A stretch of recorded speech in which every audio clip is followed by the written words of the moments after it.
Vehicle? Yeah. And I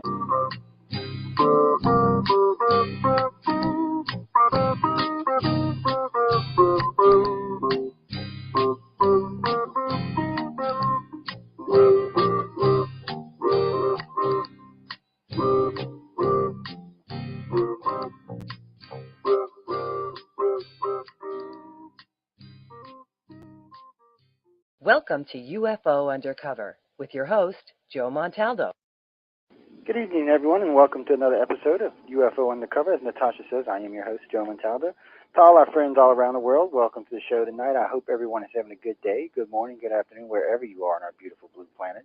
And remember, people, have some fun. Just don't let the abomination get to you. And on that note, everybody, I want to introduce our guest this evening. Randy KOPPANG is with us. Most of the regular listeners should know who he is.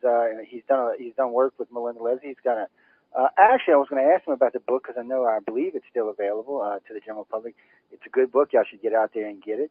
Guys, it's rare that we get guests that come on that actually talk about what we're going to be discussing tonight, which is military abductions and a few other things that we're going to get into. But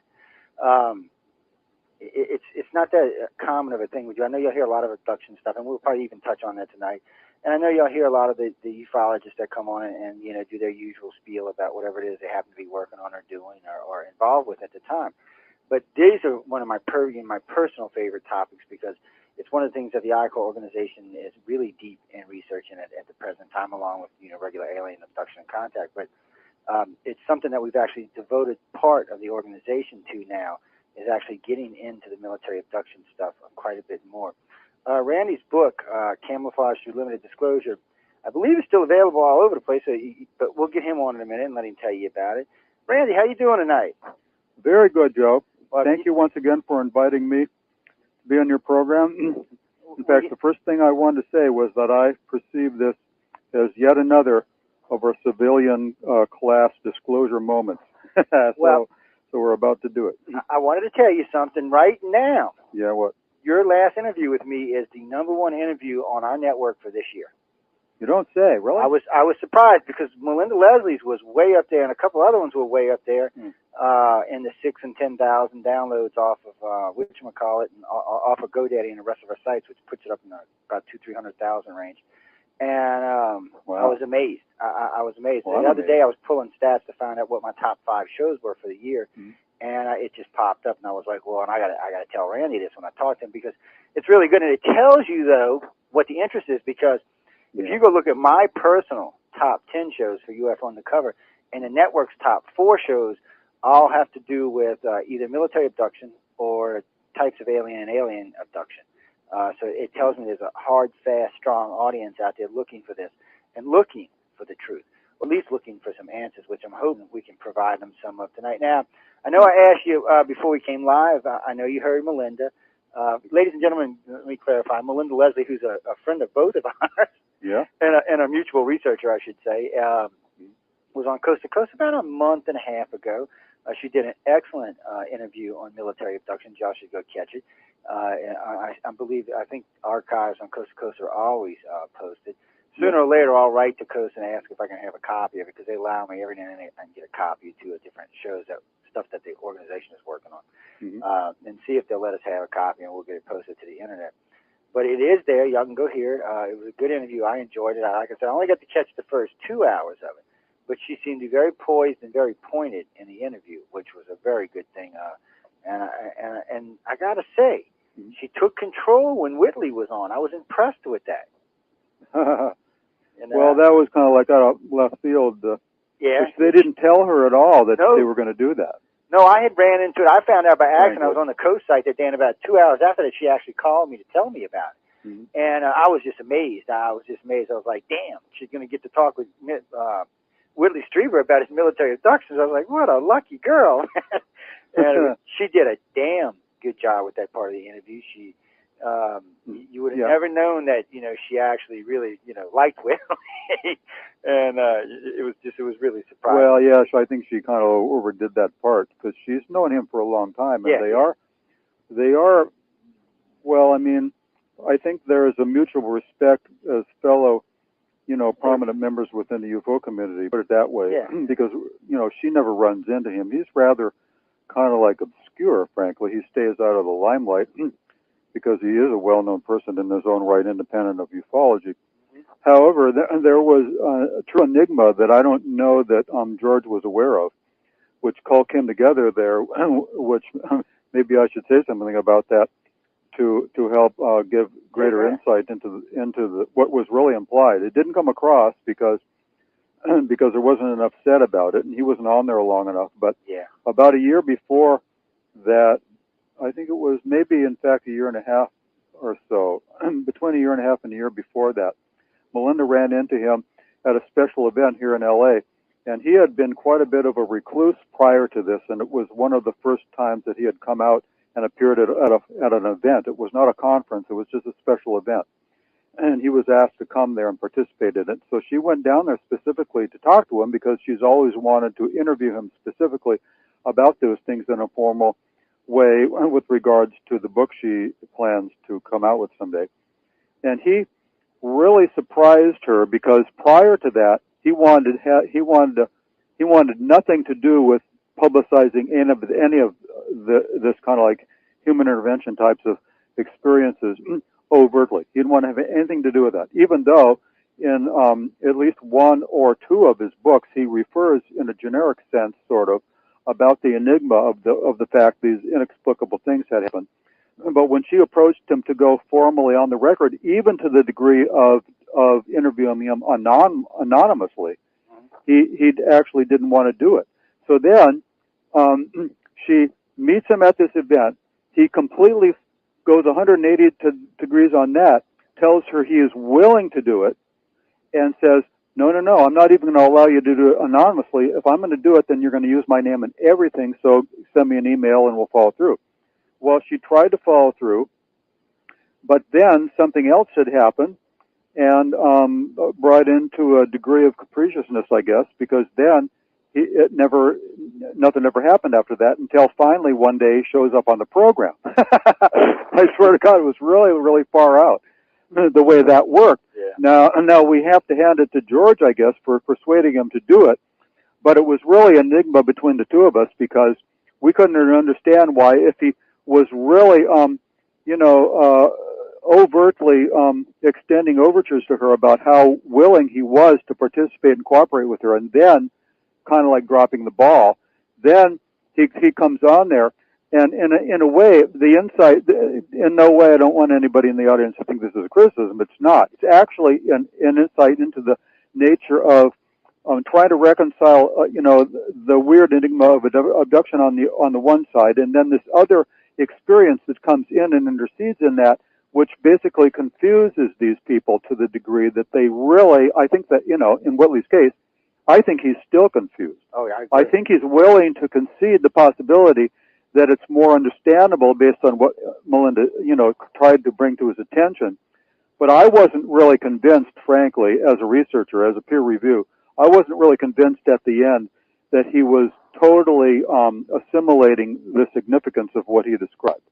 Because, for some people, it just has to sink in over a long period of time. It does. Because it's basically bringing in two situations that, I'm going to sound redundant because I'll probably use this word more than once, but it has to do with reconciling enigmas. And when you add, one enigma on top of another enigma, then, that results in confusion. So it's understandable. No, it is, and I agree with you. I mean, we've had many discussions about Whitley before, and I do think that he is kind of confused on a few issues, and I think maybe confused isn't quite the right word, but seems to be lost in it. And sometimes I've seen early on with MILABS / abductees is the overlapping of memories, and it gets quite confusing. It even gets quite confusing for the researcher because I'll be sitting there listening to them, and they're describing military abduction, and all of a sudden, to me, it sounds like, well, wait a minute, now we've gone alien abduction here, and what the hell happened? And then I realized, what's going on is that the memories are overlapping. That bleed through, whatever you want to call it. And this seems to be seems to make it a lot harder for them to distinguish what's actually MILAB and what's actually alien abduction. But you get the ones that are quite solid, too, the ones that can distinguish quite easily between the two. Well, without hypnosis or just straight memory. Actually, I wanted to mention something that I may be able to easily connect with that, what you just said, in light of something that we've brought up before, along the lines of how to discern, kind of like one experience from another experience vis-a-vis the work of one person in particular, and that is Dr. Jacobs. And I want to bring something to your attention that I rediscovered. I had this and forgot about it entirely until recently, and it comes from a reputable source, namely the nothing less than the Mutual UFO Network journal of April of 1998. And in this journal, this particular one, there is a very long, actually more than long. It's in fact 4 or 5 pages. It's a review of Dr. Jacobs' book that had come out at that time, which is the book that came out after Secret Life. In fact, I guess you could say it was kind of like a sequel to Secret Life, and this one was titled The Threat.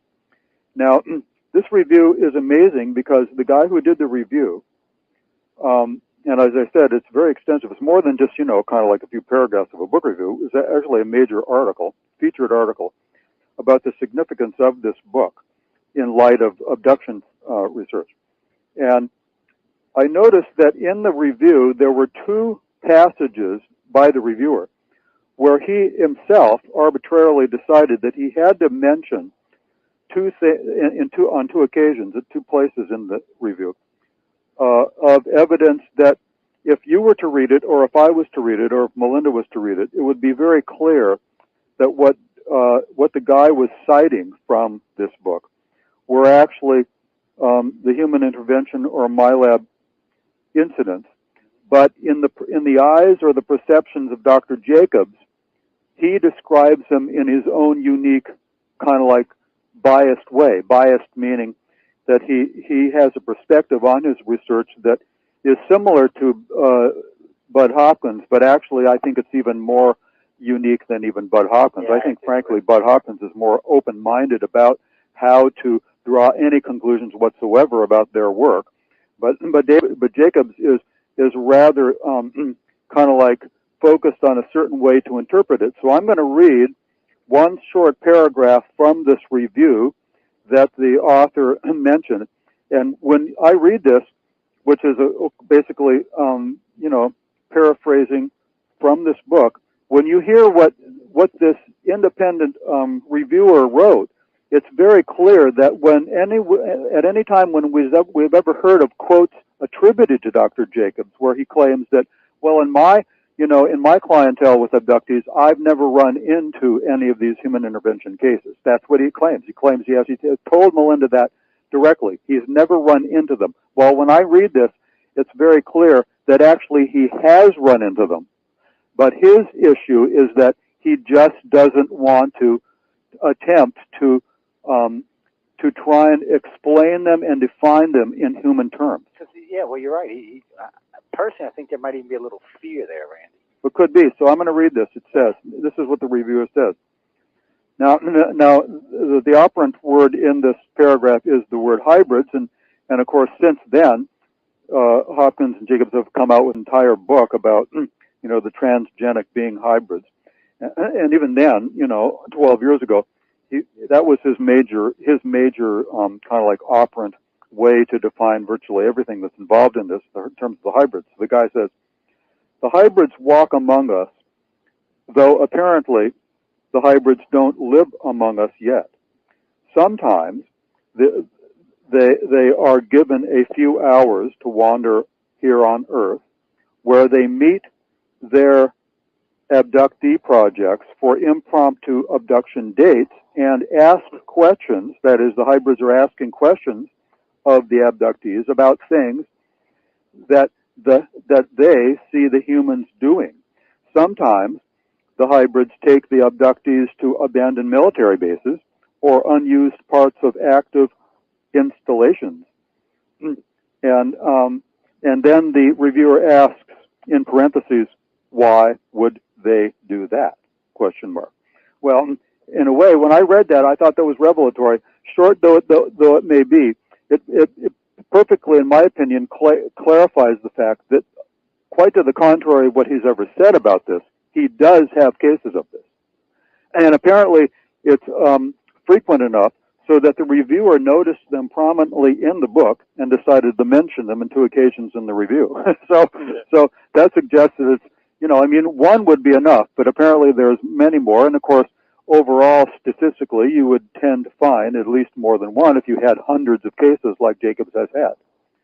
So in my opinion, that helps clarify this distinction so that we don't mislead ourselves in thinking that Jacobs' research and clientele is unique among all abduction therapist clientele, because, when Melinda has talked with all the rest of them, they all admit that they have cases of this. Yeah, he's definitely dogmatic in his views. I can't argue with that. Mm-hmm. I've tried to talk to him about it. Last time I met him in law firm, him and Bud was more than willing to entertain the ideas of some of the stuff I was talking with him about. But David seemed to be very, very... Oh. Sorry about that, guys.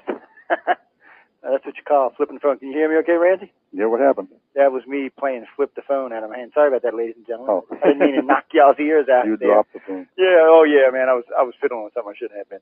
But get back to what we were talking about. He does seem to be very dogmatic in his views, and he doesn't want to change. It's kind of like, he doesn't want to admit to the MILAB thing. He doesn't want to admit to the government involvement at all, really. And then he only has one agenda, which is they're here to take us over and kill us and all kind of other wonderful stuff, and which some of that may be true. It's just a lot of it's not. And I don't understand how he can make some of the basic fundamental mistakes he's made in some of what he's written if he's got more than like 5 cases. It's hard for me to understand it. In Bud's case, I see him do stuff together, but then I see Bud do stuff on the side, and Bud seems to be moving down a different road.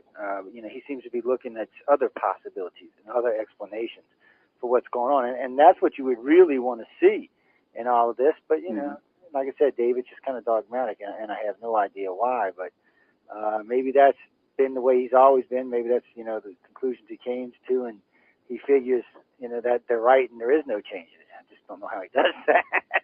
I learned a long time ago, and you may be right today and wrong tomorrow in this field. Yeah, that's true, but it could be a function of his position. Yeah. Because that is in fact unique. He does have a career in a rather mainstream area of higher education, and so it could be that he just doesn't, want to add problems to an already problematic situation. He's really the only person. In fact, I was mentioning that to someone not long ago about how he has been able to succeed in keeping the career, whereas when Dr. Mack entered abduction, they very judiciously attempted to force Dr. Mack out of his tenured position at Harvard University. He actually had to resort to legal defense to protect it and preserve it, because they definitely wanted him out of there soon. Yeah, because he believed in UFOs and alien abduction. You know that. Yeah. It's a little better today, but I mean, even there's been some other people who recently have been pushed out of professors' jobs and stuff like that, dealing, or have been, why don't you leave if you want to get your pension kind of deal. And I can't remember, but I thought Richard Dolan told me he used to teach at the American College. I'd have to go look now, but I know he's not anymore. I know he's a full-time ufologist now, I guess would be the best, or a full-time historian might be a better way of saying it. I haven't seen his new book yet either. I'm dying to see it. I haven't heard anything about it, which is, I find, just really, really weird. Yeah, right? But I'm waiting to hear. And I do know that he made some mentions about alien abduction and military abduction in the book. He told me that the last time I interviewed him about 8 months ago. And I was kind of curious to see what it is, but I'll wait till I can get my hands on a copy of it and read it, and go through it and all of that wonderful stuff. Well, he is one of the few more prominent figures that has overtly or publicly commended the work that Melinda and I are doing in our book, which just full circle back to that question because we went off on too many tangents. My book is still available. In fact, if there's anybody who has a computer while they're listening to this, in the sense that they can do two things at once and log on to my website, it's AN like a Nancy w.com/RK/CAMO, and then they can see excerpts of the book and color photographs from the book. And it might actually be the case that if they link from there over to the Amazon site where it's for sale, there is a section on the Amazon site, where people can post their opinions, their little mini reviews of books. And I will, on the air here, thank Richard Dolan from my heart, because he told me that he was going to actually post a formal book review and commendation for a book on there. I haven't actually gone to the trouble to look it up since he said that he would. But in any case, I will quote him at one point in it, because it was actually rather long, and I was really impressed because of all the people that Melinda and I gave the book to in hopes of receiving feedback, he actually, maybe ironically, maybe not, was the only one who really followed through and basically responded. So, in my opinion, that's a commendation for his objectivity. Yeah. And his objectivity has also been reflected in the sense that he knows that if ever, in any of these kind of like public debates as to the validity of ending what is perceived as the cover-up, it can't be debated or can't be discussed without including abduction research. You can't sweep that under the rug simply because it's the most controversial area. And since Melinda and I have tried to articulate or place abduction within the framework of many other things that have occurred throughout ufology since the beginning, then Dolan actually said in the review that in the book I address issues that other researchers avoid, and I thought that was the greatest thing that anybody could say, because intentionally I'm trying to create progress, in ufology by in fact doing exactly that, by addressing issues that most researchers don't want to basically bring into their kind of like assessment of this situation. And in my opinion, at this point in time, after 3 generations of ufology being done since World War II, it's about time that ufology should be, in my opinion, reevaluated entirely, and especially from the point of view where the nexus between abductions versus the human intervention and the experiences of abductees is basically addressed, kind of like front stage center. Yeah, I can understand that. Oh, what was that just swinging by there? Well, guys, I think you got to get the book too, because I'm telling you, you're going to enjoy it if you get it. And actually, Richard and I had talked when where was I? I think it was in Roswell. We were actually talking about your book. It came up in a conversation. I think. Oh, really? At breakfast, actually. Yeah. Well, I got to tell y'all too, ladies and gentlemen, if you're traveling and you're out in the conferences, you want to try to stay in the hotel where the conference is being held. Now, I know a lot of these guys, so it's easier for me to talk to them, but they are approachable, and stuff like breakfast and lunch, sometimes you can you can ask them a question, but don't be rude, because they are trying to eat and go do whatever they're doing for the day. But that's some of the best conversations that happen. Is either at the bar or over dinner or over breakfast or something, or sitting at the tables while you're at the conference. I mean, it just seems it's where a lot of the better conversations are. I mean, you're getting information at the lectures, don't get me wrong, but there seems to be a whole wealth more outside of these lectures, I guess is what I'm trying to say. Now, I know our friend's going to be in Laughlin too, she told me. Yeah. With you mean Melinda? Yeah, and Melinda. Niara. Niara. I don't know why. Niara's going to smack me. I knew who it was too, yeah, because they're going to be doing this kind of topic joint together now. I'm looking forward to hearing that. Maybe I'll try to get out there this February for a Laughlin and check it out. Yeah, there was some doing to actually get them to, persuade the board of examiners there to to actually address the issue, but they did.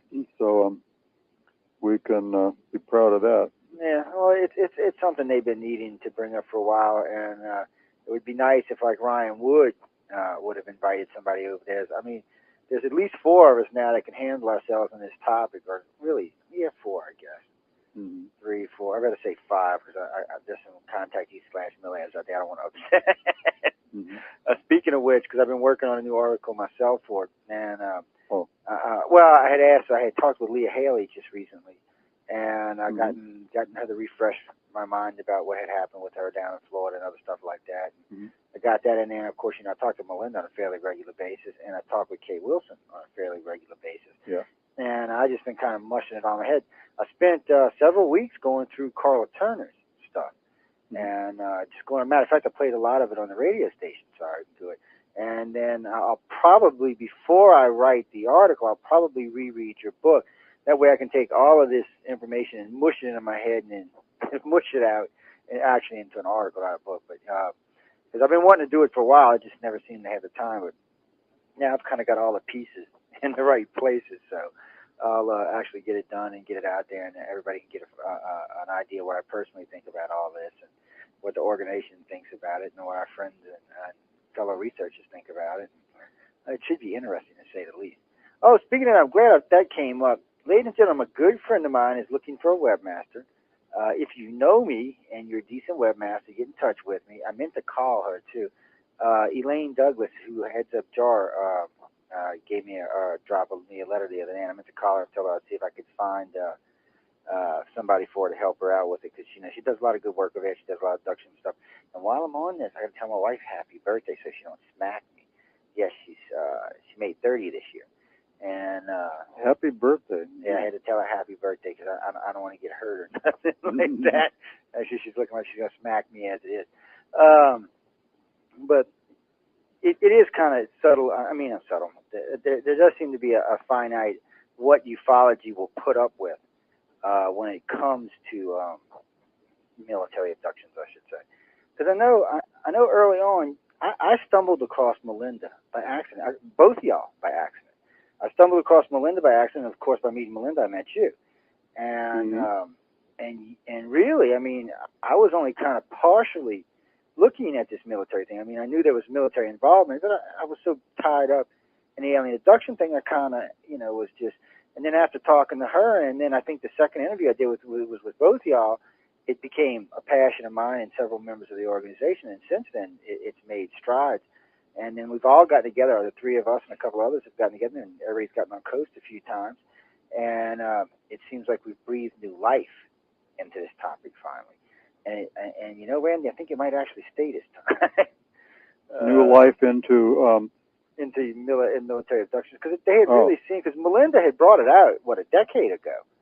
Actually, I think it was longer than that. I hate to even say that, but she had brought it out a while back and had really presented it well, and then it was just kind of pushed away for a while. Well, that's understandable because, I mean, in terms of,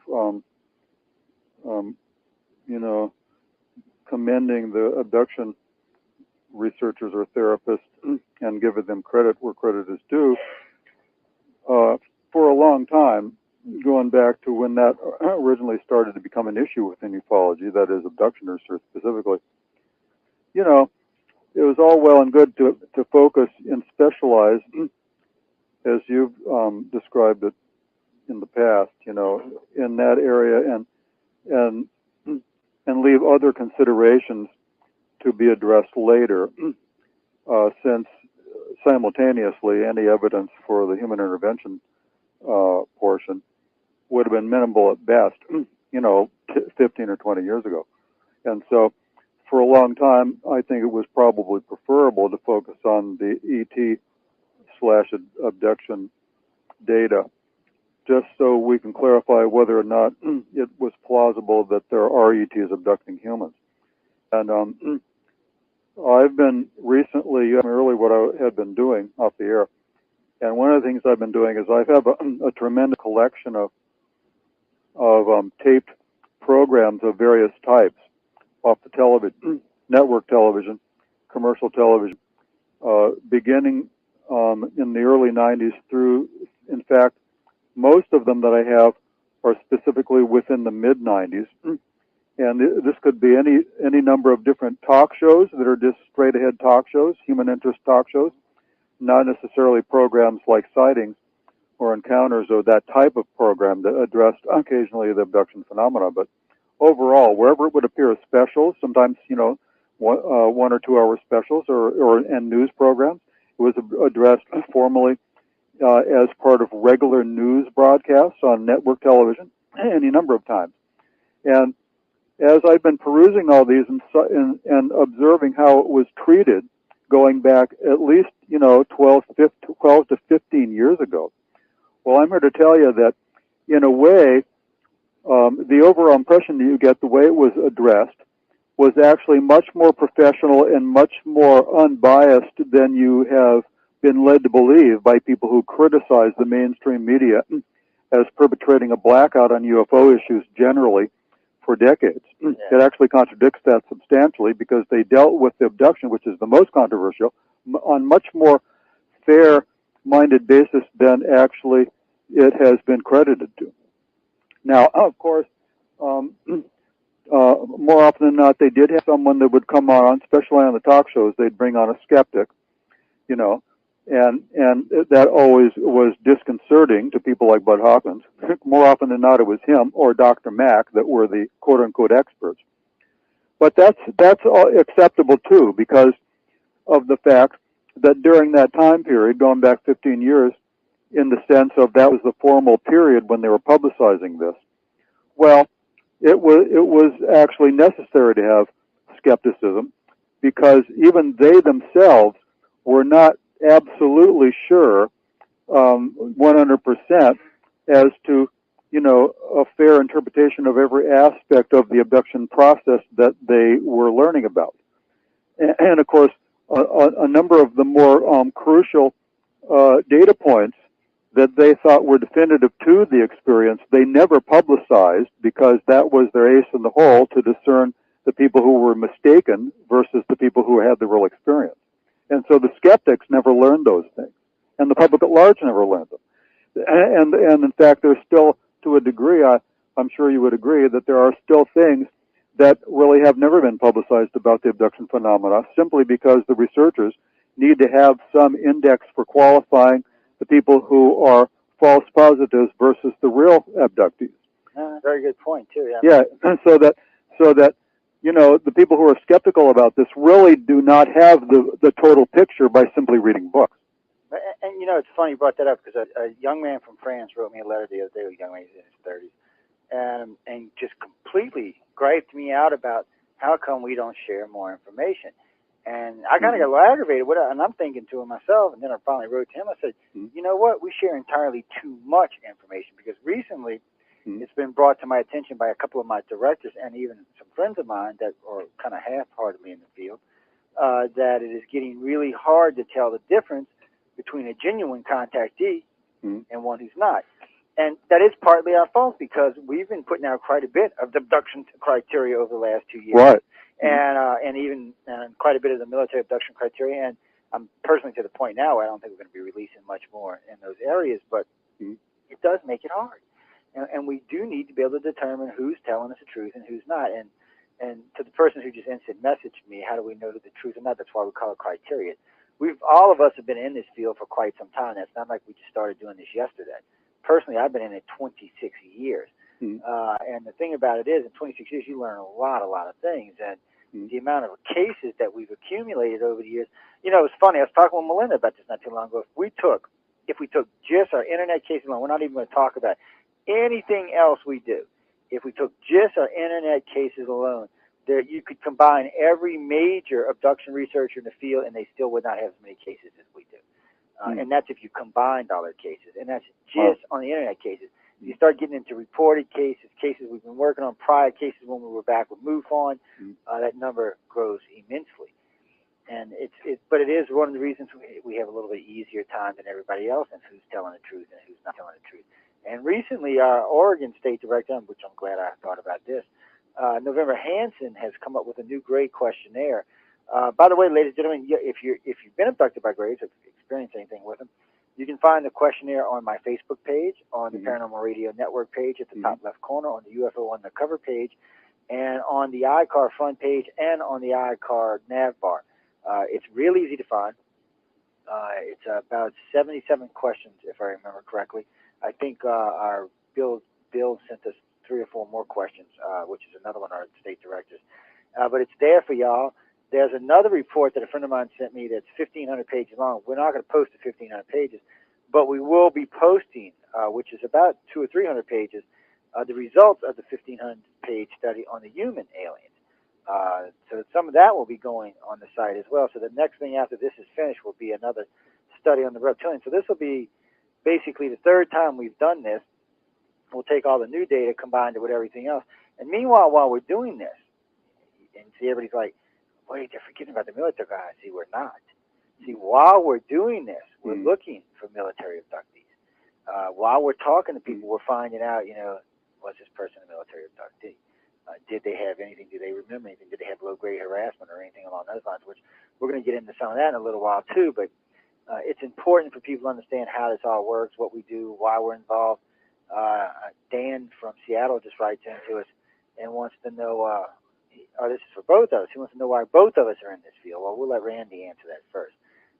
Why are you in the field, Randy? What possessed you to ever get involved with this? With ufology, specifically this subcategory. Yeah. Well. Yeah. Is that true, guys? You want to know why we got in ufology, or why we're involved with military abductions? Clarify. Hold on. Let's see. Oh, all right. They are clarifying why we got involved with military abduction. Oh, well, I've tried to explain that in the past. It's a hard one.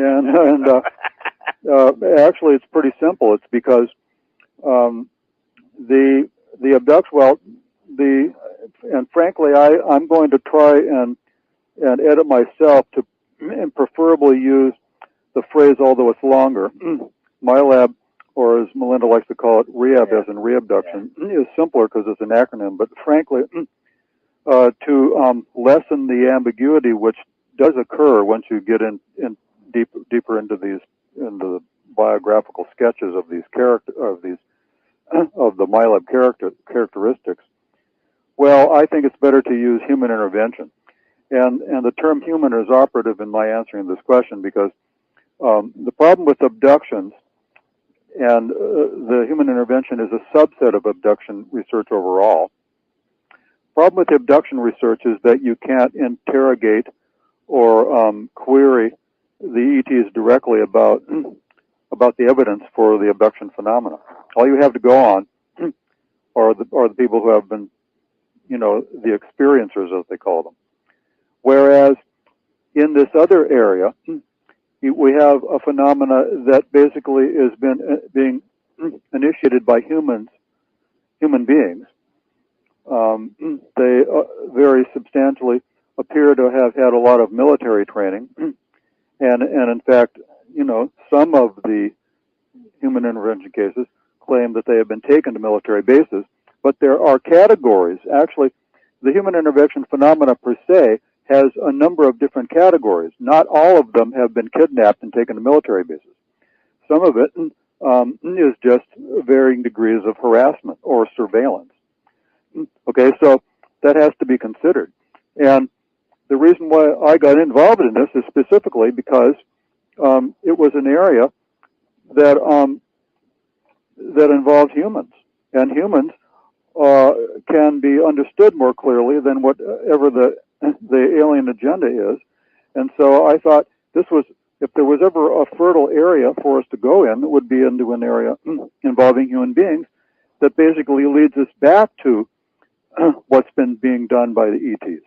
And so it's basically an issue of logic, right? The logic is that, as Melinda likes to say, or in fact, I was going to read a passage from a new article that I wrote, and it just says, our thesis is that human reabducted or ET abduction cases are a most fertile area for recognizing where all these various other ufological categories of research converge, because they do. All the other areas of research converge in this type of experience. Because one of the criteria, it seems, for those MILAB cases who have been interrogated specifically is the interest on the part of the interrogators into the area of a technological line of thinking and a line of questioning that would logically lead back to the whole seemingly nuts and bolts and separate issue of the craft saucer phenomena. But really, when you look deeper, you find that all this stuff weaves together in a very logical and sensible whole. And therefore, what I've realized ultimately with our investigations into this area is that the byproduct of it has been that Melinda and I and any of the other people who are involved in it are actually contributing towards developing a hypothesis that helps explain how all these other areas of research work together. So that's the answer. Well, y'all got that? Yeah, I already said what I was doing it earlier, so I'm not explaining. That's as far as I'm going. As far as why I got in the field, that's too long. We don't have enough time for that. So we're not going to even go there. Well, yeah, but what I was trying to say to the guy was that you're in a nutshell, all these things can be seen to work together, and so I thought it was remarkable that we found, kind of like by default, an area of research that led in that direction. Of course, we didn't know that in the beginning, but no.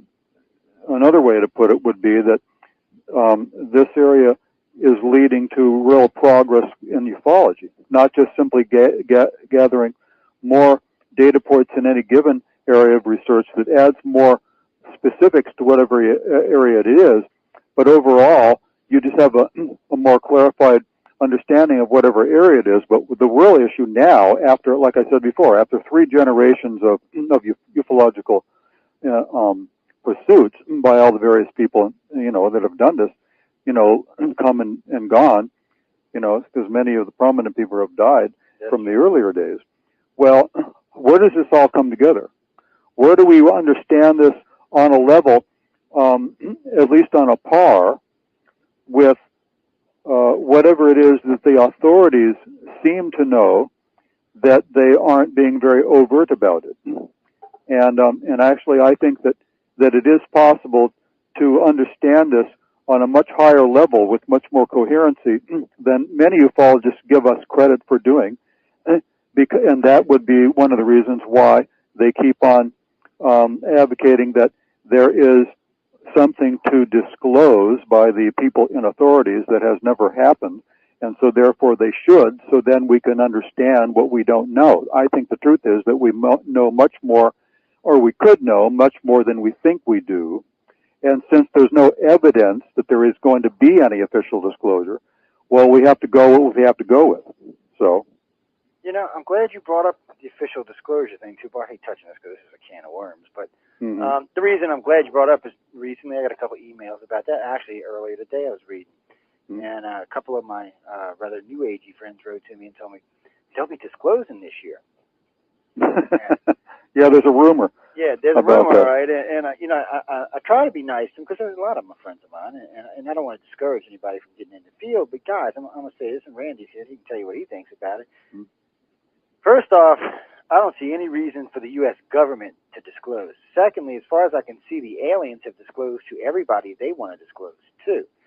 So yeah, I just don't see why at this point anybody would want to disclose anything. I mean, for the U.S. government, let me put it another way, and since we're talking about military abduction, this is one of the reasons why they abduct contactees, is because the military is looking for answers. A lot of times they're looking for, and it's one of the reasons Melinda Leslie coined the term re-abductee, because technically that's what they really are. Now, their abductees have been re-abducted by the government and for the hopes of obtaining information for technologies, the way technologies work, agendas, things along those lines. Yes, the government does have some of this technology. However they got it, I don't know. But they don't really seem to know how to work it too well. They don't know how to really backwards engineer it. And I hate to say this, because this probably worries our listeners, but they really don't know much more about the alien agendas than we do. And in some cases, I don't think they know as much as some of the more prominent researchers, or maybe not prominent, but some of the researchers that have been in the field for a long time and have a lot of cases. And I do think it's one of the reasons, like right now, we have an open line while Randy and I are talking. It's one-stop shopping is how I think of it. And but they do like to listen, and they are learning, and they are taking contactees. And in some cases, I think they may even be trying. And I don't know if we caused this, or maybe we learned this from them, because we do a lot of program of contactees and send them in to ask questions. So recently, it's been brought to my attention in the last few years that it seems to be that the government has programs along these lines that they're not really successful all that much, but they do try to reprogram contactees to obtain more information from the extraterrestrials. It just seems like ET's a tad bit smarter than the average government agent is. But, you know, at least maybe we should be grateful for that, huh, Randy? Did you ever see the STS-41, STS-48 video when they took a pot shot at the UFO? All I can think is when I seen this video, I'm thinking, well, I am so grateful that ET was laughing at the time, because you see this thing cruising across the sky. Here's the shuttle. Here's this little thing cruising across the sky. All of a sudden, you see this. It looks like a bolt of light coming up from the surface of the planet. It's cruising. I mean, it's cruising. And this thing's still moving towards it. All of a sudden, it stops, and then it just darts out in the other direction. Now, the light didn't even get closer. And the video is available, guys. It's still on the internet today. It's one of the few videos that came out after before the 7-second delay was put in effect. Matter of fact, from what I was told, this video is the reason why the 7-second delay was put in effect. Because now they want to be able to edit the video before, because a lot of us in the old days used to record all the different things in space, the spacewalks and the different repairs on stuff. And like when Jeff Challenger, or whatever his name is, you hear him, they're working on the Hubble telescope, him and the lady, I can't remember her name. And she's like, what's that? And you hear him, he says, let me turn around. And when he turns around, you hear him say, oh, shit. And then that's it. You don't hear anything else. There's no more video. There's no more nothing. And apparently something was right up on him. You could hear it in his voice. I mean, he was shaking. You could hear it in his voice. That is still available on the internet. You can still find it on the internet. I'd probably try YouTube for that, but it's still available as well. And these are things that, along with satellite photos of ETs, that you got to kind of really take serious. I mean, this is serious evidence. There's no real way to fake this kind of stuff. I mean, we're talking several miles up into space, guys. Unless you have a spaceship, I don't think you can really hoax this stuff. But it's important because, it shows a military progress, a military presence in this, and the military is moving towards a direct. They have a direction or their own agenda, is what I should say. And maybe military. I was talking with Melinda about this a while back, and I am kind of glad we went to the rehab thing, because military might not actually be the correct word, because it's not Obama's military doing this. It's not the military that's protecting and serving us in Afghanistan and Iraq. These aren't the guys involved with this. This is some covert group that may have been recruited from the military, but who they work for and what they actually are today is anybody's best guess. Yeah, that's true. Yeah, I just want to confirm that's why I'm saying that I just want to go back to a longer phrase for it, but nonetheless it's more generic, because you can't actually be sure. Yeah, it is, and you're right, it is. I mean, and I got to say this too. We use MILAB and rehab, but military abduction hits home a lot harder. Because people, I say the word MILAB and rehab, and they just kind of look at me. I say, oh well, no, they're a military abductee. Then they're like, whoa, wait, what the hell is he talking about? And it just seems to hit home harder. But well, yeah, I know, but that's just because people are impressed about the conspiratorial implications. That the military is up to no good. But actually, it doesn't make any sense. It makes sense that at some level there are, military intelligence people who are monitoring whatever is going on in a procedural sense. And there could very well be scientists that are assigned to, civilian scientists or military scientists or military doctors that are assigned to certain projects through their recruitment into the military per se, but they ended up in these projects, and in some way they may be military, in the technical sense, but once we evaluate the significance of the evidence through the interrogation phase of these experiences, that leads into technology and how that could relate to the understanding of alien technology in terms of crash retrievals and all that. Well, then basically that leads us to the area where it's really more definitive in trying to understand who's really up to this, because the reverse engineering of technology would not be being done by the military in any way. It's done by the contractor. Yeah, by the private contractors. It's always been done that way. Yeah, and the contractors are, and there's evidence for this. Well, all you got to look at was that Russian MiG. I think it was in the 70s. No, it was the early 80s when we got the hands of that Russian MiG. First thing they did with it was sent it. I think it was either Lockheed or Boeing, but one of them got it instantly. That's who got it, and that's who did all the work on it. And we're going to always do it that way because, frankly, the civilian, they're set up for it. They're geared for it. They have the right scientists in place. They've already got the infrastructure in place to handle something like this. The military really doesn't.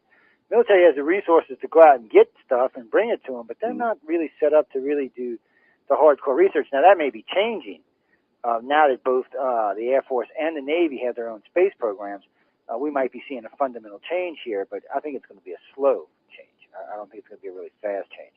I think this is going to be something that, eventually they may take full control over. But yeah, but the technology is still made by the manufacturers. Yeah, it's still that's my point. And so they have to understand how any of this information figures into what they've discerned through the research in terms of their evaluation of research that was done independently, also by humans, such as the research. On my last appearance here, I went through in great detail about the nexus of research in the paranormal versus the rudimentary discoveries made in what's called electrogravitic or levitation technology by T. Townsend Brown. And there have been other researchers in that area, so I presume that just like the contractors and the military intelligence who work with the contractors would be interested in any first-hand experience and little insights into the operation of ET technology could be gained through interrogating abductees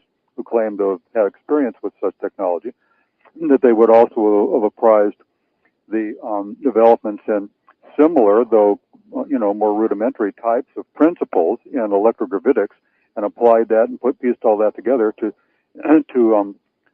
become or to figure prominently in whatever equation they're trying to develop in terms of our own levitation craft. And of course, we know by virtue of the photographic evidence that has surfaced back in the early 90s, when it was possible to do it, to photograph the experiments in the vicinity of the S4 site nearby Area 51, that definitely they have levitation craft that operate very, very, in some ways identical to, the proverbial sighting ET craft type of characteristics. No, the T3 seem like they do. The TR3B seem like they run pretty much a lot like what we hear about our ETs. But we got to take a break right quick, Randy, so hang with me for a few minutes. Okay. Ladies and gentlemen, we're going to go take a quick break. We'll be back in about 8 or 10 minutes. I'm Joe Montalvo, your host of UFO Undercover. I'm sitting and speaking with Randy KOPPANG. We're going to get into a little bit more of the meat and potatoes of rehab and military abductions when we return from the break, so please stay tuned.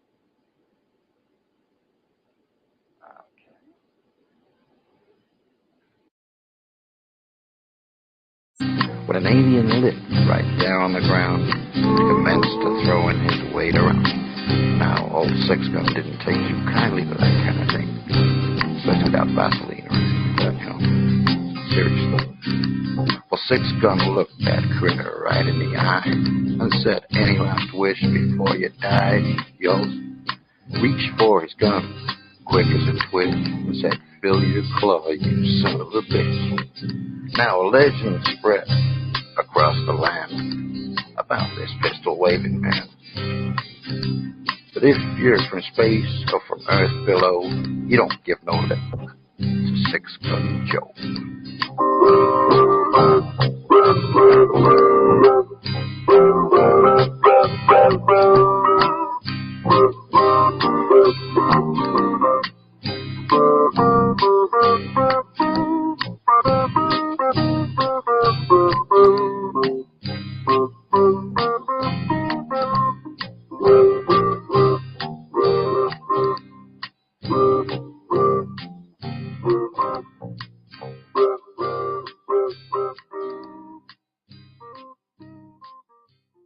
Welcome to UFO Undercover with your host, Joe Montalvo.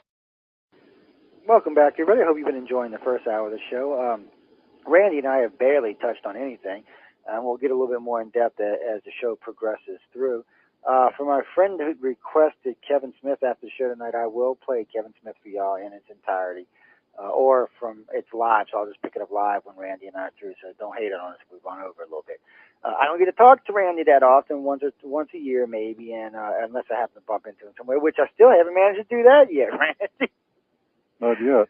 I Sooner, don't get around much to the UFO conferences. where are you now? What state are you in? Los Angeles, California. Oh, you out on the West Coast. Oh, he's a West Coaster, y'all. Mm-hmm. We know about y'all West Coasters. Yep. Not just giving y'all a hard time. See, we need to do like a MILAB conference out there. Maybe just a little one, like a Saturday or a Sunday. Melinda's not far. I mean, and I know a few other people that Cali's actually a good place for it. Yeah, that'd be good. I can catch a bus or something, thumb out there or something. Yeah. Hitchhike. I don't know, You're right. no airplanes and nothing. I love to fly, but I don't know. I've been hearing some bad stuff about the airline industry lately. I might stay off and we just got through flying not too long ago, but I think I might stay off the airlines for a while. I've been hearing some really, really bad stuff. No. Well, actually, they did a special on it just recently, scared the daylights out of me. And I just was recently flying to Washington, D.C., where they were talking about how bad it was. Yeah. I was like, okay, that's what I want to hear. That's our country for you, ladies and gentlemen. We've got issues. We're working on them. You're right. They're letting everything Well, slacking off. Truth might be the first issue we need to work on, how to tell the truth. Guys, Randy and I were talking at the break. It's a shame the audience never gets to hear the break. There's a lot of stuff we talk about that we don't get back. But the thing of the matter is we were talking about why there's not going to be disclosure. And, we've got friends in the field that we both know, and we were talking about particular individuals. I'm not going to bring their names up, but we were discussing why we keep telling these people there's not going to be disclosure. While I'm talking about that, ladies and gentlemen, let's use the virtual auditorium, or you can write into me. Look, my MySpace page is open. My Facebook page is open. I'm not messing with the 800 numbers, but you can write to me in either one of those. You can pop into the virtual auditorium, put your question up there, but quick poll, quick survey. We'll use the virtual auditorium, quick survey. 1, if you think there'll be disclosure in the next 10 years. 2, if you think there's not going to be disclosure wait, let's do this again. 1, if you think there's going to be disclosure in the next, 10 years. 2, if you think there's going to be disclosure in the next 50 years. And 3, if there'll ever be disclosure of this particular topic matter. B, unless, ET, 1. Y'all really think there's going to be disclosure in the next 10 years? Y'all are on crack, is all I can say. I got an audience full of crackheads tonight. Oh, no. Yeah, I'll get some emails over that one. Guys, come on. Look, Randy, we're going to have to explain to these people why there's not going to be disclosure. Well, I was prepared for that. Yeah, so we're gonna come back. I'm gonna let Randy explain to y'all why we think this, because we both discussed this and we're pretty close on this. You want to tell them, Randy, because I think they need a lesson in disclosure here. Well, I think they should, to balance off the very more prominent official disclosure advocates that are out there who have saturated the media, if you want to call it that. And in some cases, it is legitimate mainstream media. In the case of George Norrie's show, a lot of those people appear on periodically. And George is always asking, when it is, because he's looking so much forward to it. Yes. George, I got to give him credit on this while we're on this, because I thought the first time I ever brought this up with George, he was going to kind of back away, but he didn't. And then when me and Melinda were on there, he was right into it. And when Melinda was there, he was into it. He's this must be one of the topics that he's, you can tell he's got a passion for. Well, yeah, that's a sign of I credit him for being objective and considering things that he didn't consider, and then being willing to reevaluate his opinion or any conclusions that he drew that leads to this, what I think is basically a faulty overall evaluation that leads to a false or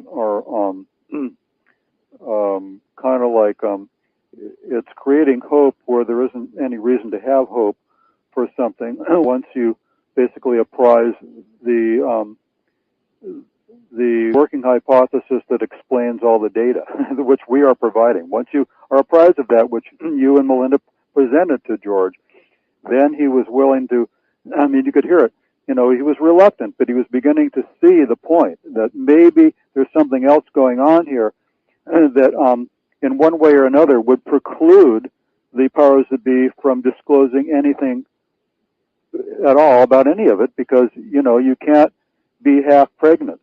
Either you're going to disclose something and you're going to go into the areas where you'd have to absolutely demonstrate, physically, a verification of what you're announcing to the satisfaction of rigorous scientific scrutiny, or either that, or you're not going to say anything about any of it. And since there is basically covert agendas going on, certainly that's what we're trying to say is going on with respect to the human intervention experience of abductees, or otherwise, surveilling the public, going on for years and years.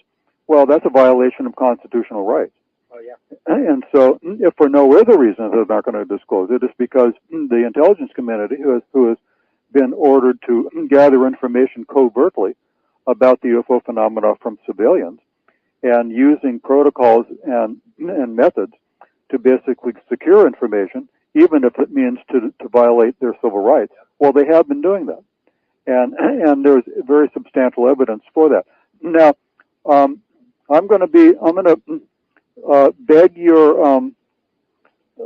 Joe. I'm going to beg your patience here, because I'm going to do. Remember that guy who queried a few minutes ago, or about an hour ago, from France? He wanted more information. Yeah, go ahead. Okay. Well, I'm going to read off. He was interested in more information about the abduction phenomena, but as we're trying to explain, the abduction phenomena is given more credibility by investigating the human intervention or MILAB phenomena. The two work together, and Melinda is inspired in this direction because she feels that this is one fertile area for lending credibility to abduction phenomena by investigating the human intervention phenomena. So what I'm going to do right here for the benefit of that guy or anybody else who wants to do real homework, and not expect to hear it all on the internet and spoon-fed them. Well, I'm going to read the titles of all the books, because I just wrote a new article, and if you're going to do your own writing and apprise yourself of recent developments, then you should read my new article, the title of which is "The Unofficial," not the official, the unofficial ET disclosure and its history of covert ufology. The way I define what they're doing with regards to the human intervention is just a different form of ufology. We're doing our ufology, they're doing their ufology. They may know more about it than we do overall, but in some areas apparently they don't, and that's why they're interrogating some of the abductees about it. Well, you can read about these types of human intervention circumstances by reading the following books. The first two of them, however, were both written by a researcher, because he himself, although he was not an abductee, namely Raymond Fowler actually in a couple of his books basically reveals the fact that he himself had to realize, to his chagrin, that they were tapping his phone and surveilling him also. But what was he doing? He was basically, in the beginning, he was just doing rigorous investigation into sightings, and then ultimately wrote 3 of the best abduction books, which were all about the same case, namely the Betty Andreasson case. But Betty Andreasson herself was basically a lower category human intervention or MILAB case. And they used to follow her around in the black helicopters and all that, and they had photographs of that. So the first 2 books on my list are, the first one is Case Book of a UFO Investigator, 1981, by Raymond Fowler, and then the Andreasson Affair Phase 2 from 1982 by Raymond Fowler. And then both of those articulate, in some cases I think there are a few photographs of the black helicopters, and basically those are the lower level types of MILAB or human intervention cases. The rest of these books are all written by abductees. And so in those books, they themselves independently volunteer the evidence for this vis-a-vis their own experience. The first one is the Lost Was the Key by Leah Haley in 93. Next is Alien Jigsaw in 93 by Katharina Wilson. Next is Taken in 1994 by Carla Turner, Ph.D. The next one is Abducted, 94 by Debbie Jordan and Kathy Mitchell. The next one is Breakthrough, 95 by Willie Strieber. The next one is the Exiles, that's spelled Excyles, 95 by Mia Adams. Next one is Beyond My Wildest Dreams, 95 by Kim Carlsberg. The next one is Connections, 95 by Anna Jamerson and Beth Collings. Then Project Open Mind, 96 by Katharina Wilson. Next, Diary of an Abduction, 2001 by Angela Thompson-Smith, PhD. The next is The Keepers, 2006 by Jim Sparks.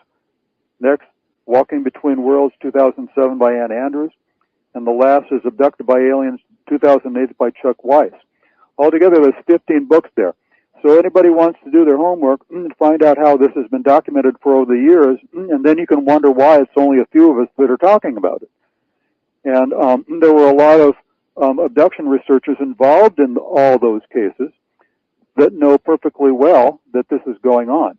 So what we're trying to do here, vis-a-vis the claim that there's going to be an official disclosure, is saying that when you evaluate the implications of both the fact that this is occurring and also the implications of what this is all about, it would absolutely preclude anybody in authority ever admitting anything about any of it, because they would be opening a can of worms that they'd never be able to control. Because an official disclosure would be, a disclosure to not simply, a handful of Americans who want to hear it. An official disclosure would be a major world event to 6.7 billion people. And I highly recommend that people who are, concerned about whether or not there will or won't be an official disclosure, think of it in those terms, and then you will rapidly be able to see that perhaps this has been thought through and there's something else going on than simply trying to hide ETs, which apparently, decide to disclose themselves whenever they choose. I know. It's, I don't know. Well, we're going to move along. I got to get some questions in here, right? Okay, get some questions. Because before we start getting hate mail here. Actually, Laurel actually sent this question in early this morning off of Facebook. And I had read it earlier, but I really wanted to read it again. It says, Colonel Phil Corso had a theory that some of the Greys are created clone cyborgs type thing to travel and survive long distances in outer space. And then she goes on to say that the creators added artificial body parts, genetically altered the clones, to kind of replicate to look like the ones that created them. And then what she's asking is, I wonder if their creators endowed these androids with artificial intelligence. Would Corso's theory fit into yours, the theory that these beings could be designed to have multiple brain nodes? Oh, well, that phrase right there gives me the hint that perhaps they read my reference to SAME, because I referred to that. Well, independently of whatever Corso did or didn't say it about it, I don't recall him. I read his whole entire book, and I don't recall him presenting a lot of information about that theory. Perhaps he did. Maybe I just forgot. Although independently of anything that can be attributed to him in that regard, that's been a running theory for many years, that at least some of the Greys, the way they've been in fact described by abductees, suggest the possibility that they might be a very, very highly evolved biological robot. That's perfectly plausible, but how you prove that, I don't know. Know them and be able to, absolutely verify that. I think it's entirely possible that some of them might be. I don't think that you would necessarily have evidence for making blanket statements about them, because, as Joe has said and other people have discerned, there's any number of, the Greys apparently are just like humans. Humans, there's a lot of different types of humans, different races, and then different variables even within different races that have, varying degrees of different appearances of the same type. If you look at the Asians, for instance, there's a lot of different types of Asians that seem to all be Asians, but they have a lot of different variables in terms of the shapes of their eyes or whatever, that kind of thing, how high they are. I think that also applies, obviously, to the Greys. They're just like humans in that sense. Yeah, they are. So who knows? But given the fact that the technological development of ETs is obviously many orders of magnitude beyond us, and we do know that if you really follow the peer-reviewed literature in genetic engineering research and also artificial intelligence, the kind of like the convergence of artificial intelligence and then robotics and genetic engineering, you know darn well that humans seem to be moving in the direction of trying to come up with, some kind of robotic creation that in its highly evolved state could be seem to appear like some kind of being. And so since we're moving in that direction, it could very well be that, in fact, it could very well be that the reason why we are pursuing those things is because we've been implanted with ideas by the ETs. All those very lines. I don't know. That's a, wide open area for speculation. Well, it is a wide open area. a lot of speculation. Yeah. A friend of ours writes in from Wisconsin, Bill Burt. Oh, I don't know if you can get him to come to the room, Bill. You might get lucky one day he'll come visit y'all. He's talking about the virtual auditorium on Pal Talk. Okay. And, oh yeah, there's a bunch of y'all in there. There's 50-some of y'all in there. Well, guys, y'all have a good old time. I'm getting some more questions on Facebook from our friends on Pal Talk. So if you got questions, you can instant message me. I might not catch them if you let them roll by in text format. This next question is from Stephanie from Atlanta. I thought it was my sister at first because my sister's name is Stephanie and she lives in Atlanta. Stephanie from Atlanta. Okay, what? It's not. She wants to know why the government would ever.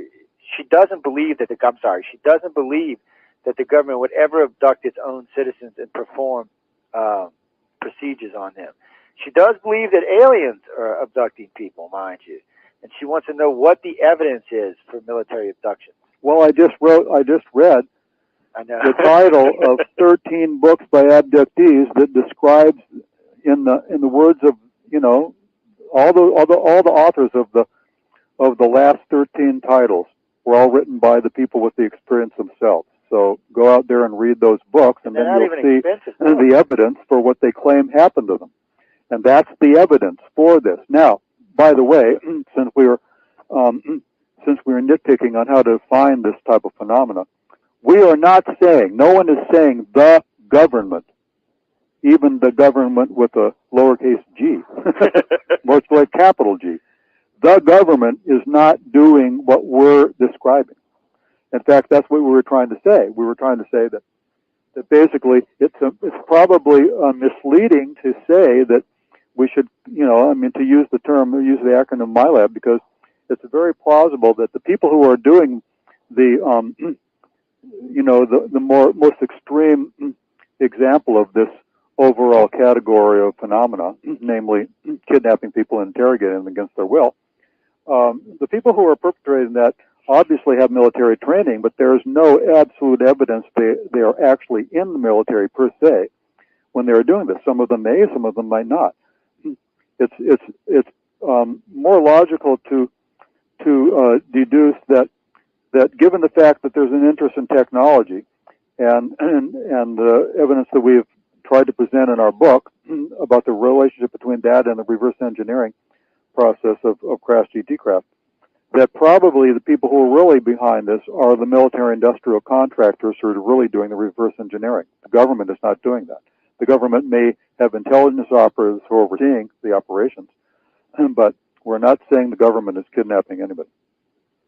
Yeah, and it's a point I try to get across, and I know everybody who's doing this tries to get this point across, that we don't think this is Barack Obama's government doing this. And when I used to say George Bush's government, but now it's Barack's. But still, we don't actually think that these are the guys that are behind this. This is a much darker road that we're talking about here that's probably been in effect since World War II, maybe even before that. I know Melinda and I both have started looking for military abduction and rehab cases for the back. One of the reasons I looked into the Betty and Barney Hill case. And she's actually got them. We had capped out at the Betty and Barney Hill case, but with the last conversation I had with Melinda, she had actually got a couple of cases past that. So I think we're back as far as the 50s, as far as actual physical cases go of military abduction. So we can go back that far for sure. I really would want to say this group has probably been in effect.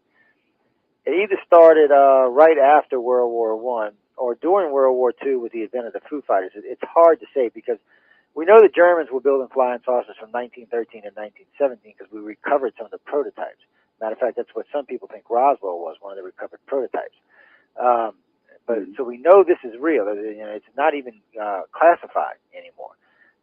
So I mean, we know those are real. So it's kind of iffy when they actually started doing it. So when the government actually became fully functionally aware of alien abductions. But in all fairness, if the Secret Service did even half as good a job as it does today, it probably knew since probably George Washington, or maybe shortly after, because sooner or later you're going to start hearing these reports, and sooner or later someone in an organization is going to get abducted, and then of course it's happening.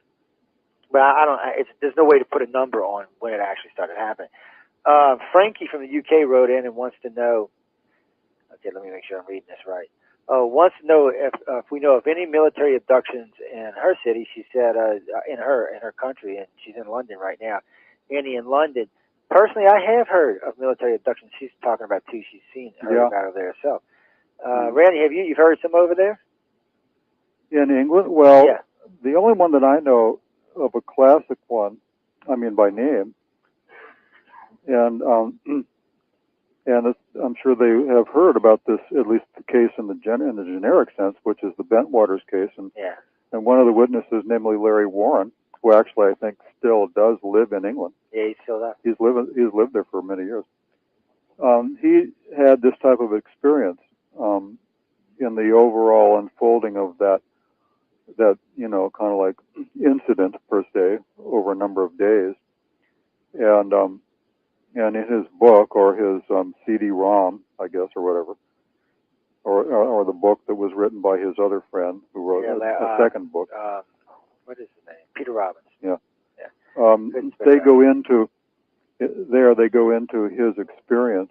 I have, in a generic sense, heard of some others, but I can't cite anything specific. Only a generic reference to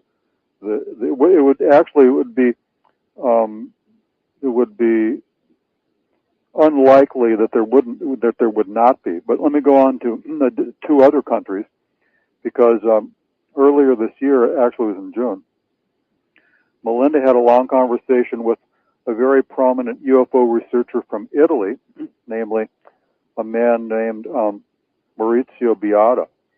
And Maurizio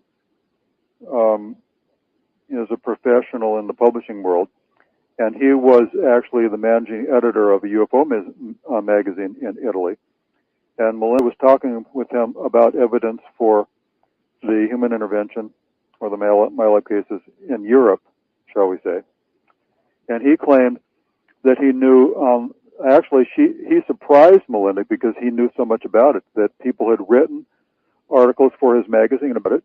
And he said that an interesting thing about it happening in Europe is that more often than not, the officials, you might say, or the authorities involved in it are actually from the French military. Yep, we actually had quite a good conversation, about a 2.5, 3-hour conversation about that just recently. Yeah, and that he said that they had evidence of it quite substantial occurring in both Italy and France, but he didn't mention in England. But he did say that it was an issue of discussion amongst European researchers. So, but there again, he also qualified even that, though. He said that there is evidence that it's possible that the Americans are involved in whatever is happening in France or Italy. He said he had evidence for that too. So that maybe the Americans are expanding their parameters for gathering information in this regard. And I think Joe is correct in deducing from that one of the motives for, kind of like broadening their database, if you want to look at it like that, that the experiences who have these experiences are kind of like individuals that comprise a database of human intelligence. There's a phrase, human, in the intelligence world, and vernacular of the intelligence world. There's a type of intelligence that's basically intelligence that comes from human beings, as opposed to electronic or satellite or whatever. And basically, the way I looked at it, because I started referring to this in my articles, that the abductees that are having these experiences are basically examples of human, H-U-M-I-N-T. They're cases of human intelligence. And that's one of the reasons why it's plausible that this is happening, because in a generic sense, one of the sources for intelligence data comes from humans. And so it's very clear that basically this is a type of intelligence gathering, information gathering operation. And therefore plausible that it would occur to them to do this. And it is. That's what it is. It's you know, I find it interesting because I think we have cases in 10 or 12 countries now. But the thing is that they all have a common interest. They're either a very close American ally or one of the conquered nations or occupied nations like Korea, South Korea. I've actually heard of cases in Australia. We've got a couple of cases. And these, like I said, these are either, we got them in Japan too, and these are either very close allies or countries that we've occupied or countries where we keep a peacekeeping force. I've got a couple in Germany as well.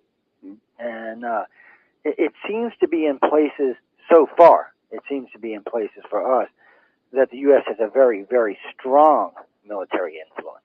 Yeah, right. NATO. It's called NATO. Yeah.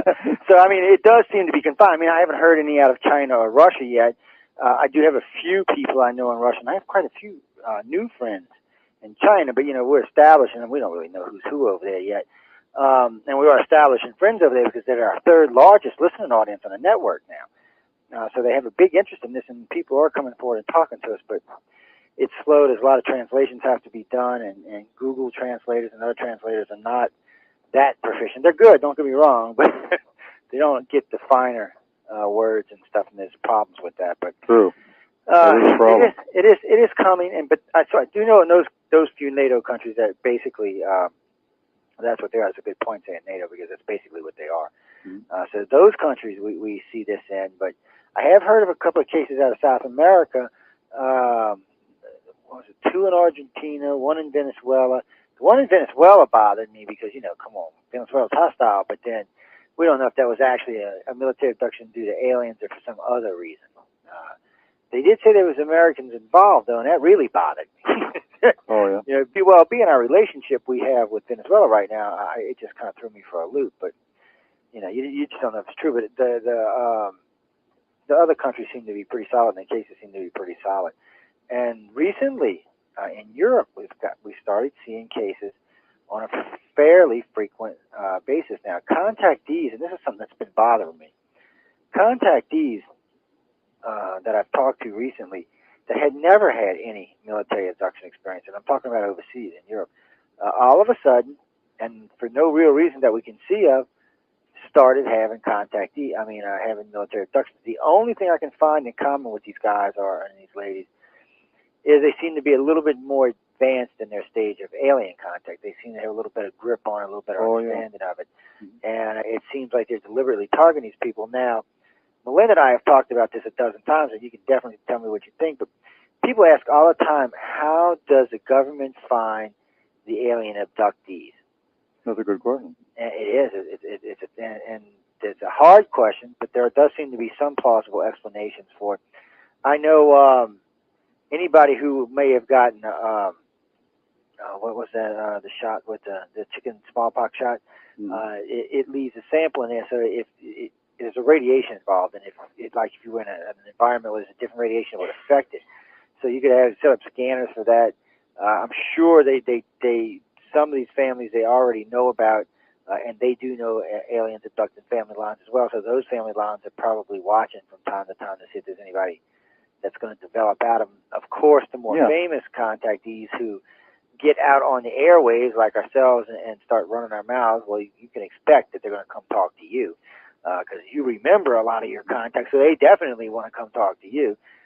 Kate Wilson and I brought that out about 5 years ago. Everybody was like, when I said it to her, actually I said it to Yvonne Smith first, and then I said to Kate, they were both like, oh shit. I'm not kidding you, that's just how they were. They were like, I never really thought of it like that. I'm like, yeah. I said, yeah. I said for the famous ones, they're even going to get twice as hard when you start talking about what you know and what you don't know.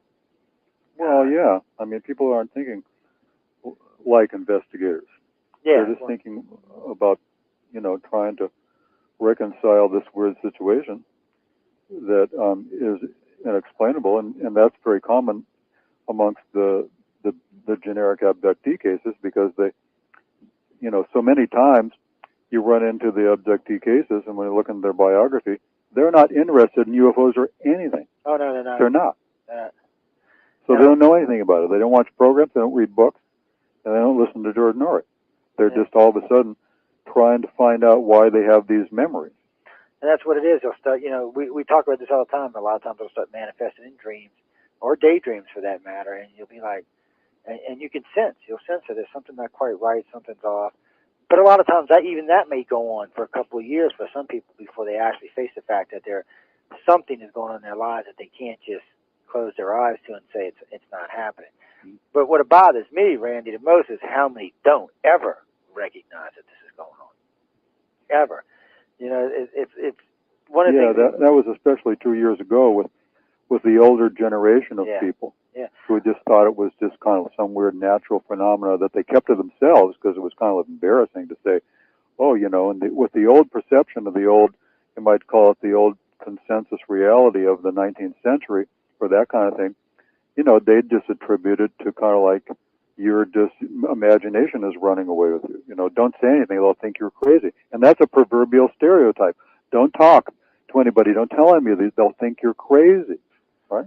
Yeah, and that's true too. It's like when I asked Kathleen Maldron about if anybody in her family had prior contact with UFOs, because I was trying to find a line on how they might have known the Hills had been abducted. And she said, no. And then I remembered hearing him in an interview, which I still have. I went and listened to the interview, and she's talking about how her sister, I think Kathleen's mom, had seen a UFO 5 or 6 years earlier and actually had inquired about it. So then I seen the progression. I'm like, well, wait. Even the government realizes that most people who have a sighting are probably contactees. 99% of sightings, we're pretty sure, happen to contactees, and it's usually when they're putting them back or picking them up. That's usually when they see a UFO. A lot of people will never, ever make the connection that that's what's happened to them, but that's usually what it is. Right. Because when we start digging into contactees' heads and abductees' heads, we find that they do see the craft a lot. And we find that early in their life that they had seen the craft but never put two and two together. It's one of those things. It's just, I've seen somebody say about an assumption. No, it's not an assumption, because in the UFO community proves that I'm right for me. It's pretty easy, to be honest with you. 90% of all ufologists have never had a sighting. Yeah, that's true. So if UFOs were readily available for everyone to see, they would see them, because they're out hunting for them, they're out looking for them. I know ufologists that I've personally told where you can go see a sighting and they still haven't seen anything, which tells me that ET, more than likely, you're catching a glimpse of the craft when they're dropping you off or putting you back. And the more cases we get, the more prominent that becomes. And I do not have a contactee on file today, well, maybe two, that had not remembered seeing a UFO prior to remember being a contactee. So it comes out in the wash. The longer you investigate the case, 90% of the time you're going to find that they've seen something long before they ever knew that they were a contactee. It could be to explain or answer the logic series of events in terms of identifying abductees. Yeah, because but as far as it could be now, though, that things have changed, given the highly perfected censoring and monitoring that certain types of satellites are capable of in terms of monitoring the skies and the craft activity. And I know for a fact that Daryl Sims has been conferring with Ron Berger, who was a satellite technology designer, who came forward into the UFO community to describe a certain type of satellite, reconnaissance satellite, that could be capable of in fact being designed to look for levitation craft activity flying throughout the atmosphere. And it could be that maybe they're tracking the trajectories of crafts and then looking for the human intelligence level of the equation on the ground and putting two and two together. That's plausible. I think that Daryl Sims was conferring with this other researcher along the lines to try and come to a fair assessment about the plausibility of what I'm trying to describe. But that would only be a relatively new development. Prior to that, it was probably just, good old gumshoe work on the part of the intelligence community to find out where sightings were being reported, and then just monitor people that were reporting them, and some more prosaic pedestrian level type of things, or tapping people's phones or whatever it would be. And they do. Well, these days you're right. We do have a lot more advanced surveillance methods. And I do think, for the people who have seen UFOs that probably aren't contactees, I think in the end they're going to find out that they were government projects and not alien craft. I think a lot of the sightings out on the West Coast and the heartland, the middle parts of the country, where we have a lot of black projects running, I think they're going to turn out to be that. And I've been looking at the blimp program, the new design blimp programs. Well, it's not new; they're about 20 years old. We've got blimps now that can reach sizes of 2 and 3 miles. So if these things are moving across the sky at a slow rate and they're all darked out with the exception of a few lights, well, yeah, you're going to think they're alien craft, when in fact, there ain't nothing but a blimp. There's 3 of them that I know of. There's the one for the high-altitude telescope that's going to be 2.2 miles long and 0.5 miles across. And it's got to be that big to withstand the pressures, but this is so they can raise the telescope up to the very top of the atmosphere, look out, but when it needs to be serviced, they don't have to use a space shuttle. They can just bring it back down. The U.S. Navy is working on 2 aerial-type refueling platforms that are blimps. They just sit up there, and you can move them around, but they're just basically big fueling stations. They're going to be like 1 mile to 2 miles across. And we know back in the old days with the Hindenburg, they were building them 700, 800 yards, 900 yards long. So, and things like that. And a blimp can be shaped in pretty much any shape you want to make it in. So, I'm real skeptical about a lot of the stuff that gets reported out in the western part of the country. It always amazes me is the UFO activity west of the Mississippi River is 4 times what it is east of the Mississippi River. Oh, really? Yeah, so you got to kind of stop and wonder about that. Yeah, California has like 5,000 sightings alone. California alone probably has as many sightings as most of the East Coast does. So you got to kind of stop and wonder. There's no way, because the population variants aren't that much different. The East Coast is very heavily populated, just like the West Coast is. Matter of fact, the East Coast is even probably more heavily populated, because you got 25 million in Florida, 36 million in New York, and then all up and down there, 5, 6, 7, 8 million up and down the entire, So I think it's even more heavily populated. So, we get a lot of abduction reports. And we find that basically on the eastern part of the country, abduction and sighting reports kind of correlate. The areas kind of correlate together, and the amount of sightings versus abductions kind of correlates together. Not perfectly by any means, but it does kind of run together. On the West Coast, it's vastly different. It's a vast difference. There's way more sightings than there are cases being reported. And I just have to think that the majority of the sightings out there are government. And a lot of them are hoaxes, like the probe ships that ufology still today wants to hold as gospel. Linda Moulin Howe was running all over the planet with these probe ships. They were obviously CGI, and but still, I think there's a big problem with that. And I think, with some of these cases, we really need to stop and say, wait, what was this craft doing? How did it react? Did it react to people being underneath it? Did it seem to just fade away? Did it move at incredible rates? Stuff like that. Did it appear and disappear? Things along those lines. And I notice in a lot of the cases that's missing these days. They just jump on them. Hey, that's a UFO. Well, yeah, it's unidentified flying object, but it's not an alien craft. And I think that's where people have to distinguish the differences. I'm glad you brought that up, because I mentioned that myself. Now with the advent of utilitarian levitation craft that's human made, well, that muddies the water. So you don't really know. That's the thing. It's like the Phoenix Lights case. It's a good case. But we know the government's been working on black triangles for 3 decades. Yeah. We know they've been flying them in Belgium, and the one in Belgium was big.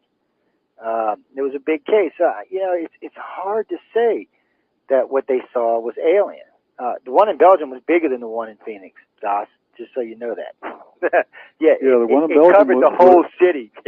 God. How can we say it was? Yeah, it's covered the foolish whole scientifically to draw any absolute conclusions about such things. And I'm still not sure the one out in the West wasn't something else. I'm not 100% convinced yet that it wasn't something else. But all these cases have to be looked at. They all have to be investigated. They all have to be dug into thoroughly. But I notice in a lot of the cases these days, they just assume they're alien craft. No, that's wrong to do that. Not now. Not nowadays. Because unless ET steps out the craft, it's a big assumption. It really is. I used to kind of agree with everybody on the big craft. Oh, well, they're too big. We could never make that. But after I seen them 2 blimps, I was like, well, that's BS. We can make that easily. And it looks just like a solid craft, especially at night. It looks just like a solid craft because it's blocking out the light behind it. So people make the assumption that it's a big, solid, whatever craft, when in fact. And it's kind of like some of the recent sightings, like the one in Texas. The way they describe that moving has characteristics of some other stuff that I know the government's been working on. I'm real skeptical. And the fact that it was headed towards Bush's ranch and nobody even bothered scrambling a jet suggests that was government, not extraterrestrial, or anything else for that matter. Those kind of little things have to be taken in consideration when they're talking about stuff like this. And they do. They just seem to get left out now. A lot of people just want to assume that everything's ET. And I would honestly think, I'd have to ask Larry Hatch and Peter Davenport what they thought, but I would venture to say probably 10%, maybe 15% of what people see might actually be alien craft. And that's the current estimation for the abduction population, 10 to 15%. Oh, well. So it just correlates. It makes better sense to me than, oh, wait, we got all these aliens just floating all over creation, showing everybody. No, I ain't buying it, guys. I'm sorry, I ain't buying it. Y'all got to do better than that. Now, maybe, Randy, we can talk when I'm in to go on a landing on Obama, and I'll buy that one. I see him, Obama out there giving his speech. Here comes the big black triangle, the big saucer ship, and lands down. I say, well, that's got to be real. He just squashed the president. It's got to be real. All right, I'll be nice. I won't hate on Obama. I still don't see my health care. I'm aggravated. It's just the acclimation process. Yeah, it is. There's not enough aliens coming here, and they want to acclimate the population, get them used to the idea of weird, unusual physics, right? The new principles of physics. So we got to butter them up for a few generations with our own craft, and then they'll think that they're the alien craft, and there are alien craft. But overall, it's just kind of like a process where people are becoming increasingly familiar with different realities, different type of phenomena, and I think that's another reason why there's no disclosure, because if they have such technology, by disclosing anything about anything, they would have to in turn be admitting that it's plausible that there were craft saucers or otherwise, or information about such technology, and it would make only good sense that they were pursuing it. So they're not about to admit it overtly yet, and in the meantime, they're just going to confuse you by thinking, by allowing you to think that, our own levitation craft or ET craft. Well, yeah, because it's the perfect cover-up. Yeah. Americans, well, not just Americans, but most people are morons. They look up and say, damn, did you see that? Oh, hell. And they video and picture it, and the government guy's laughing as off. He's going, look, they got calling it as a UFO. And sure enough, they are. And it's a great cover. I told that to people all the time. It's another reason the government will never disclose. You're going to blow one of their best covers.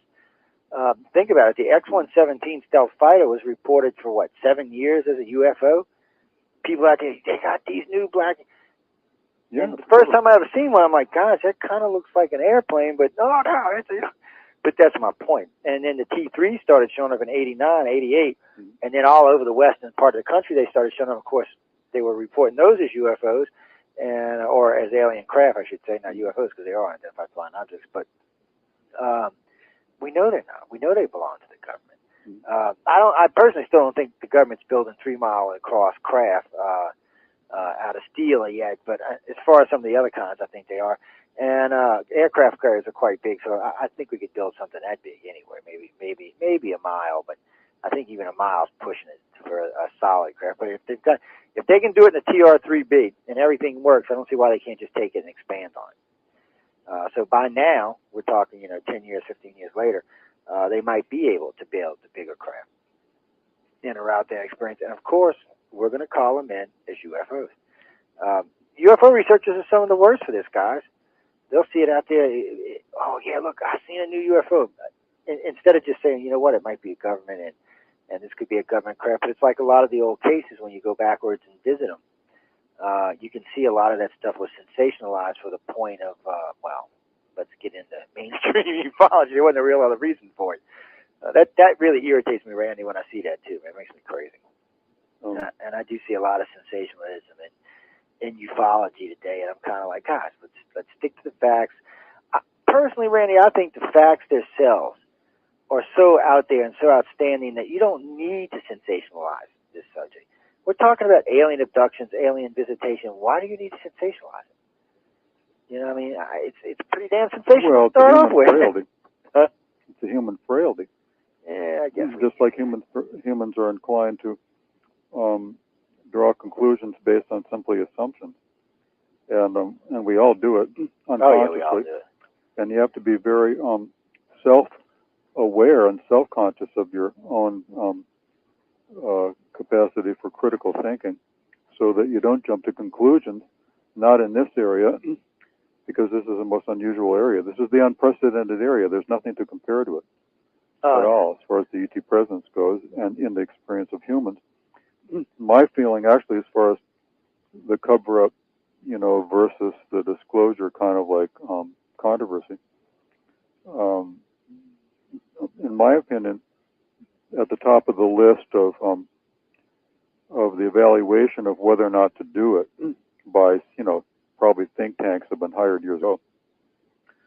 Certainly, the quote-unquote Majestic 12 group was basically a think tank in its own way, because each member represented, a high level of expertise in some other discipline. So if you will look at the MJ12, if there was such a group, and you look at them from the point of view of them being hired as a think tank to evaluate the phenomena itself versus the implications politically, sociologically, psychologically, and in terms of how it would impact on science and engineering, well, then they would be very cautious in advising the powers that be to disclose or not to disclose. They would say, well, there are a lot of ramifications for such an overt declaration. So be very careful on what you do in the future. And so how this development has been impacted upon by the development of our own levitation craft would actually be a new development that they didn't have in the very beginning, but yet another complication in terms of the basic decision of whether or not to do it or not. And I think that as a peer-reviewed criticism or observation of the people who are advocating disclosure within the UFO community, and like I said before, some of them being very prominent in the media to do that, well, it's very clear to me that they haven't thought this through. Because if they did, it would be clear to them as to why it hasn't been what they desire. You know what I mean? Yeah. Because if you were to put yourself in their shoes and realize that the set of priorities obviously would have changed over the years. That's what I just said about this new development of our own levitation craft. And now perhaps we can't tell the difference, at least generally speaking, for the untrained eye. Someone who may have had sightings and really studied the evidence for the reverse engineering may be able to discern a real ET craft from a human-made craft. And there probably are flight characteristics that could tell you the difference, but most people would not have that background, so they wouldn't be able to tell. But nonetheless, my point is that what does that have to do with? What does that technological development have to do with the decision as to whether or not to disclose or not? And this is a consideration that they're not, in my opinion, they're not addressing these things. All they're doing is saying that we should have it because it's about time that we did. And see, I agree with you. That irritates the out of me because that's what's going on. We want disclosure. Let's have disclosure, but they're not getting into any of the nuts and bolts of it. It looked like they were for a while there, but I don't know. Well, because you got to kind of wonder about some of these guys. I mean, some of the guys I know are legitimate, and I know they're working hard and they're trying to, make forward progress and stuff. But some of them, I think, Linda tells me all the time that all ufologists go crazy. All old ufologists go crazy. I guess if you're in the field, they go crazy. It's an occupational hazard. Yeah, I'm thinking it is because I'm not going to get in a bunch because I've done this on the shows before. But there's about 10 very famous ufologists that in the last 10 years have really, really lost their minds. Like with Greer being the guru. I mean, let me see. I'm going to go pay him $2,500 to be my weekend guru so I can have a spiritual thing with E.T. I can't say this on the air, but I'd have to put the foot somewhere that the sun don't shine. But it ain't going to happen. And what gets me, though, is he's getting people's money for it. And well, that's just the stage of their own learning curve that they have to go through. Yeah. And in fact, let me be very candid about my own experience with Greer, because I took the early version of his training way back in I think it was 1995 maybe, or somewhere time around there.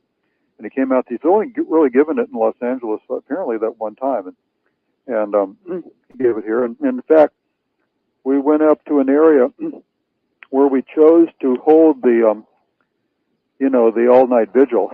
The all-night vigil. It was up in an area that was immediately adjacent to an area that I think it was subsequent to that.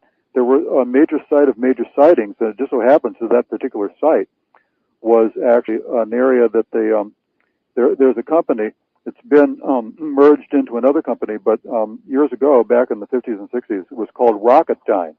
And Rocketdyne was a major contractor that did rocket engine testing. And where we chose to do our sighting was right adjacent to that.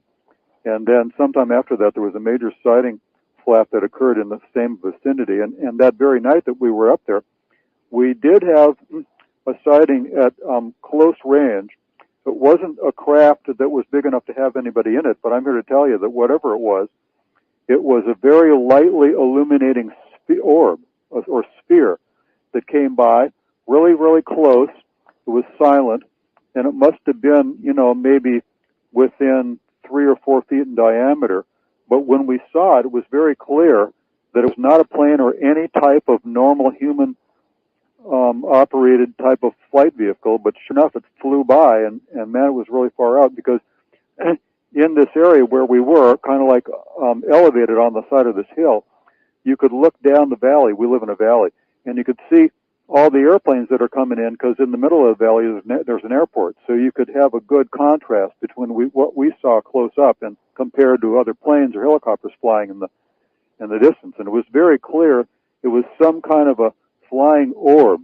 How to explain that, I don't know. Where it came from, I don't know. But sure enough, we saw it.